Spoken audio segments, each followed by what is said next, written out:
दिल्ली की हवा बिल्कुल जहरीली हो चुकी है। दिल्ली में सांस लेना मुश्किल हो चुका है, खासतौर पे बच्चों और बूढ़ों के लिए तो बिल्कुल मुश्किल हो चुका है। दिल्ली की सरकार कहती है हम दिल्ली को लंदन बना रहे हैं, लेकिन सच्चाई यह है कि दिल्ली की सरकार लोगों को शुद्ध हवा नहीं दे पा रही है, शुद्ध पानी नहीं दे पा रही। पूरे साल वाटर पोल्यूशन रहता है, गंदा पानी मिलता है पीने के लिए, और इधर फिर बीच में गंदी हवा मिलने लगती है। अभी एक बहुत बड़ा रिसर्च आया था कि दिल्ली के लोगों की जो एवरेज एज है वो 10 साल कम हो रही है। जिसको 90 साल जीना है वो 80 साल में खत्म हो रहा है, जिसको 80 साल जीना है वो 70 साल में खत्म हो रहा है। दूसरा भी सर्वे आया कि दिल्ली में कैंसर 3 गुना बढ़ चुका है। एयर पोल्यूशन के कारण बहुत बड़ी बीमारियां होती हैं। आप लोग एक बार गूगल करना कि एयर पोल्यूशन से होने वाली बीमारियां, कैंसर जैसी गंभीर बीमारियां दिल्ली में 3 गुना हो चुकी हैं। क्यों? क्योंकि पोल्यूशन के कारण। दुर्भाग्यवश दिल्ली की सरकार कभी इवन आर्ट का ढकोसला करती है, कभी कुछ और बातें करती है। लोगों को लुभाने के लिए, लोगों का ध्यान बटाने के लिए एक नई नई स्कीम लेके आ जाती है। कोर्ट ने इसलिए फटकार लगाई है कि इवन आर्ट का फायदा क्या हो रहा है। और सच्चाई है अभी दिवाली भी नहीं आई है, इसलिए दिल्ली सरकार ये भी नहीं कह सकती पटाखे कारण हो सकता है। बाकी साल तो एक बहाना रहता था कि भाई पटाखे बज रहे हैं, पटाखे बज रहे हैं, पटाखे बज रहे हैं। अब सवाल ही अभी दिवाली तो आई नहीं, दिवाली तो अभी 1 हफ्ते है और दिल्ली में रहना मुश्किल हो चुका है। मैं बार बार रिपीट कर रहा हूं, तू मैं करने, आरोप प्रत्यारोप करने, नूरा कुश्ती करने, बतौलेबाजी करने से एयर पोल्यूशन कम नहीं होगा, वाटर पोल्यूशन कम नहीं होगा, नॉइज पोल्यूशन कम नहीं होगा। दिल्ली की रहने की क्षमता मात्र 50 लाख लोगों की है।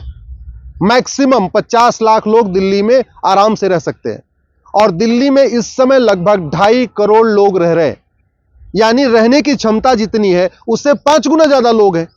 अरे जब जनसंख्या 5 गुना हो गई दिल्ली की, रहना चाहिए 50 लाख लोगों को, रह रहे हैं लोग 2.5 करोड़, तो स्वाभाविक सी बात है गाड़ियों की संख्या बढ़ गई है, बाइक की संख्या भी 5 गुनी हो गई है, कारों की संख्या 5 गुनी हो गई है, बाकी पानी की, कपड़े की धुलाई 5 गुनी हो गई है, कचरा 5 गुना ज्यादा निकल रहा है। तो कहां से ये दिल्ली साफ रह सकती है? जनसंख्या नियंत्रण की बात करो तो सेकुलरिज्म खतरे में आ जाता है। जनसंख्या नियंत्रण की बात करो तो लोगों को लगता है ये पर्टिकुलर एक कम्युनिटी को टारगेट किया जा रहा है। 50% समस्याओं का मूल कारण जनसंख्या विस्फोट है। दिल्ली में एयर पोल्यूशन का मूल कारण जनसंख्या विस्फोट है, दिल्ली में वाटर पोल्यूशन का मूल कारण जनसंख्या विस्फोट है, दिल्ली में नॉइज पोल्यूशन का मूल कारण जनसंख्या विस्फोट है, दिल्ली में बढ़ते अपराध का मूल कारण जनसंख्या विस्फोट है, चोरी लूट झपटमारी का मूल कारण जनसंख्या विस्फोट है, दिल्ली में आए दिन जो ट्रैफिक जाम लगता है इसका मूल कारण जनसंख्या विस्फोट है, दिल्ली में जो इतनी बेरोजगारी है इसका मूल कारण जनसंख्या विस्फोट है, दिल्ली में जो इतनी अशांति है इसका मूल कारण जनसंख्या विस्फोट है। दिल्ली की 50% समस्याओं का मूल कारण जनसंख्या विस्फोट है, और यही पूरे भारत में भी लागू होता है। लेकिन जनसंख्या नियंत्रण कानून की बात नहीं हो रही है। एक कठोर जनसंख्या नियंत्रण कानून बने, जो लोग पोल्यूशन फैलाते हैं उनके खिलाफ दंड की अच्छी व्यवस्था हो, तभी ये पोल्यूशन रुकेगा। नहीं तो ऐसे कभी इवन आर्ट करते रहेंगे, कभी कुछ करते रहेंगे और लोग मरते रहेंगे, कैंसर की बीमारियां बढ़ती रहेंगी। भैया हॉस्पिटल बढ़ाना ये समाधान नहीं है। आप ऐसी व्यवस्था करो ना कि लोग बीमार ना हो। आप पुलिस स्टेशन बढ़ाना ऐसी समाधान नहीं है। आप ऐसी व्यवस्था करो ना कि लोग अपराध ना करें। अपराध को रोकने पुलिस के दम पे अपराध नहीं रुकेगा। ऐसे इवन आर्ट करके पोल्यूशन नहीं रुकेगा। ऐसे ही जो है आप सोचोगे कि हम आपको फ्री का पानी, अरे दिल्ली के लोगों को फ्री का पानी नहीं चाहिए। दिल्ली के लोगों को शुद्ध पानी चाहिए, दिल्ली के लोगों को शुद्ध हवा चाहिए, दिल्ली के लोगों को शुद्ध दूध चाहिए। दूध नहीं मिल रहा, दिल्ली में 70% दूध मिलावटी आ रहा है। दिल्ली को शुद्ध सब्जी चाहिए। 70% दिल्ली की जो सब्जी आ रही है वो इंजेक्शन के द्वारा आ रही है, केमिकल के द्वारा आ रही है। तो इंजेक्शन के जो सब्जी खा रहे हैं तो भी लोग जहर खा रहे हैं दिल्ली में, फल खा रहे हैं तो भी लोग जहर खा रहे हैं, दूध पी रहे हैं लोग तब भी जहर पी रहे हैं, हवा जहरीली है ही है, पानी गंदा आ ही रहा है। आरओ लगा लगा कितना साफ करेगा? चलो अमीर आदमी जो मिडिल क्लास अपर क्लास तो आरओ लगा लेगा, वो गरीब कहां से आरओ लगाएगा? उसके पास तो आरओ नहीं होता, मजबूरी में वो गंदा पानी पीता है, और गंदा पानी पीता तो बीमारी बढ़ती है। सरकार क्या करिए, हम मोहल्ला सभा बढ़ा रहे हैं, हम हॉस्पिटल की संख्या बढ़ा रहे हैं। मैं इस देश के सभी नागरिकों से निवेदन करता हूं, आप दल गुलामी छोड़िए, आप पार्टियों की गुलामी छोड़िए।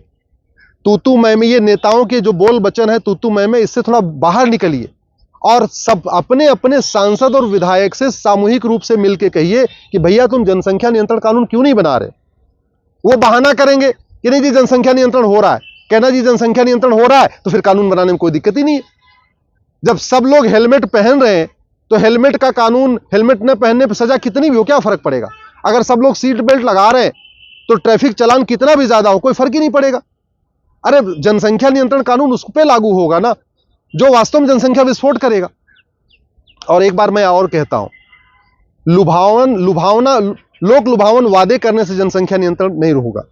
जब तक नागरिकता छीनने का कानून नहीं होगा, जब तक जनसंख्या नियंत्रण कानून में वोटिंग राइट और सिटीजनशिप राइट को नहीं छीना जाएगा, जब तक यह नहीं कहा जाएगा कि भाई 2 बच्चे तो ठीक है, तीसरे बच्चे पे वोटिंग राइट खत्म और चौथे बच्चे पे भारत की नागरिकता खत्म, जब यह प्रावधान होगा तब जाके जनसंख्या नियंत्रण होगा। मैं पूरे अनुभव के साथ कह रहा हूं, पूरे देश भर में घूमने के साथ कह रहा हूं, 2023 में 100 से ज्यादा सभाएं करने के बाद कह रहा हूं, ऐसे जनसंख्या नियंत्रण कानून इफेक्टिव नहीं होगा। इसमें यही करना पड़ेगा, 2 से ज्यादा बच्चा हुआ वोटिंग राइट खत्म, और 3 से ज्यादा बच्चा हुआ तो नागरिकता खत्म। आप भारत के नागरिक रह ही नहीं पाओगे जब तक ऐसा कठोर दंड की व्यवस्था नहीं होगी, हैवी पेनल्टी नहीं होगी, जेल का डर नहीं होगा। तब तक लोग जनसंख्या विस्फोट करते रहेंगे, और जनसंख्या विस्फोट करते रहेंगे, आप और हम सफर करते रहेंगे, गंदा पानी पिएंगे, गंदी हवा लेंगे, नॉइज पोल्यूशन में रहेंगे, शोर शराबा होता रहेगा, किसी को अनिद्रा की बीमारी, किसी को कैंसर की बीमारी, किसी को डायबिटीज की बीमारी, जहरीला दूध पिएंगे, जहरीली सब्जी खाएंगे, जहरीला फल खाएंगे, रोड का सड़क का जाम बढ़ ही रहा है, वो तो रुक नहीं रहा है, सड़क चौड़ी हो रही फिर भी जाम बना हुआ है। आखिरी समाधान है जनसंख्या नियंत्रण कानून। अगर आपको मेरी बात ठीक लग रही हो, इस वीडियो को कम से कम 10 लोगों को जरूर भेजिए।